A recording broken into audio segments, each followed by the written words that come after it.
So yo, what's up mga katambalan dia. So natay isa ka unit pong karatiro no.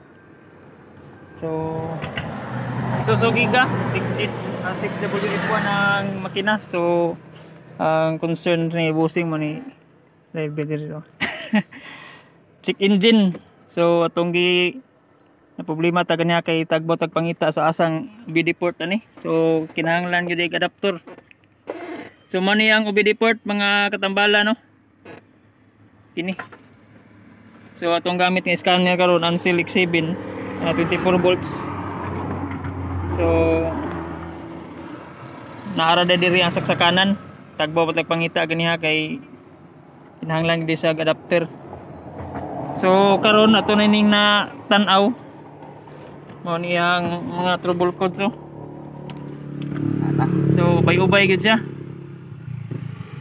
Pa blurred kayo itong video kay murag bratohon na itong cellphone.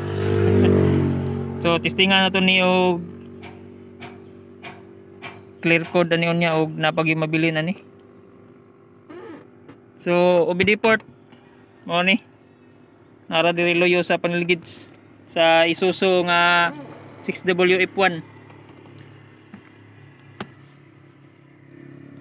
So para to, thank you kayo mga katamalan. May tagbog pangita ni sa